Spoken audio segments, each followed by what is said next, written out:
Kisah Rasulullah bagian 13. Percakapan dengan Aminah. Karena kejadian itu, Halimah kembali ke Mekah dan menyerahkan Muhammad kepada ibunya. Aminah menerima kedatangan mereka dengan rasa heran. "Mengapa engkau mengantarkannya kepadaku, wahai ibu susuan?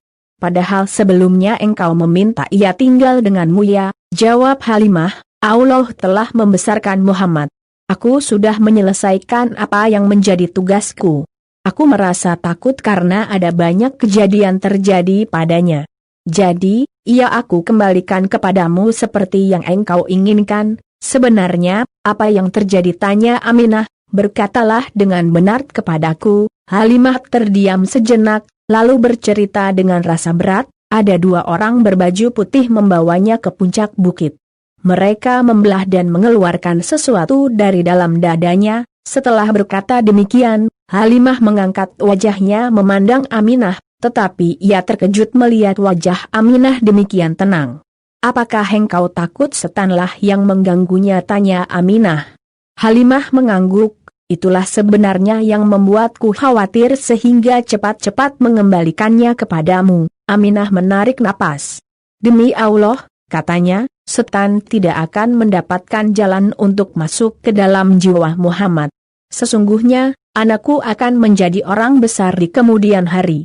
Ketika aku mengandungnya, aku melihat sinar keluar dari perutku. Dengan sinar tersebut aku bisa melihat istana-istana Busra di Syam menjadi terang benderang. Demi Allah, aku belum pernah melihat orang mengandung yang lebih ringan dan lebih mudah seperti yang kurasakan.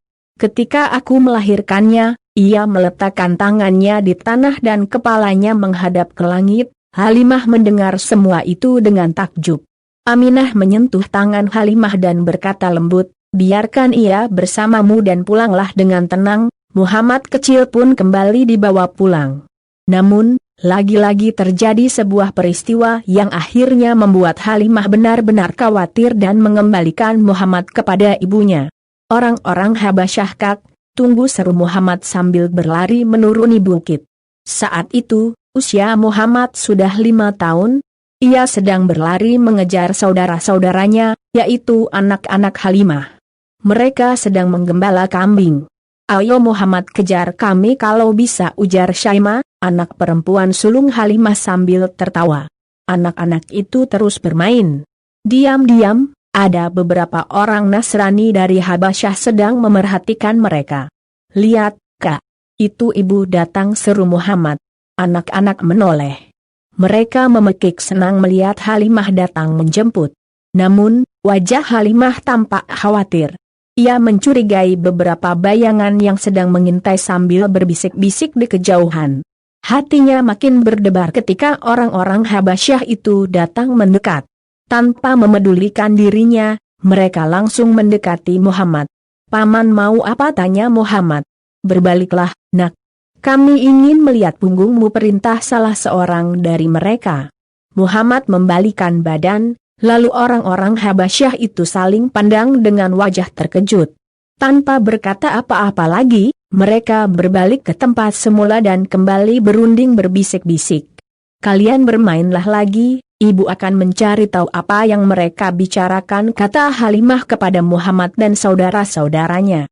Diam-diam, Halimah mendekati tempat orang-orang Habasyah itu berada dan terkejut mendengar apa yang mereka katakan. "Kita harus merampas anak ini dan membawanya kepada raja di negeri kita. Kita telah mengetahui seluk-beluk tentang dia.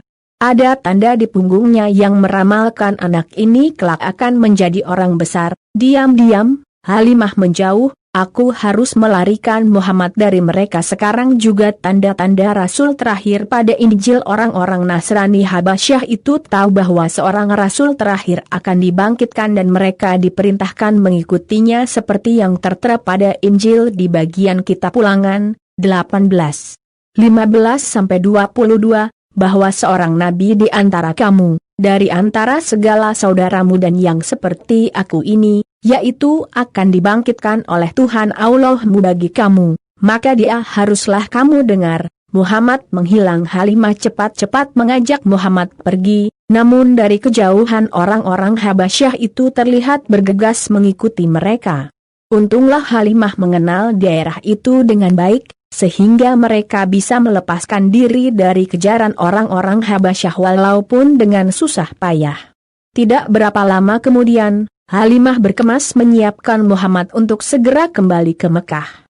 Sedih sekali Muhammad harus berpisah dengan saudara-saudaranya, Syaimah, Unaisah, dan Abdullah.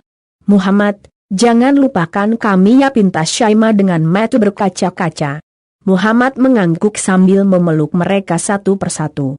Kemudian, berangkatlah Muhammad meninggalkan dusun Bani Sa'ad dengan semua kenangan indah yang tidak akan pernah hilang dari benaknya seumur hidup. Halimah mengelus kepala Muhammad penuh sayang, "Bergembiralah, Muhammad. Engkau akan berjumpa dengan ibu dan kakekmu." Mekah pada malam hari sangat ramai ketika mereka tiba. Saat melalui kerumunan orang itulah, Muhammad terpisah dan hilang. Halimah kebingungan. Ia takut orang-orang Habasyah itu diam-diam masih mengikuti mereka dan mengambil kesempatan ini untuk menculik Muhammad. Sambil menangis, Halimah mendatangi Abdul Muthalib. "Sungguh, pada malam ini, aku datang dengan Muhammad, namun ketika aku melewati Mekah atas, ia menghilang dariku. Demi Allah, aku tidak tahu di mana kini ia berada." Setelah memerintahkan orang untuk mencari, Abdul Muthalib berdiri di samping Ka'bah, lalu berdoa kepada Allah agar dia mengembalikan Muhammad kepadanya. Bersambung.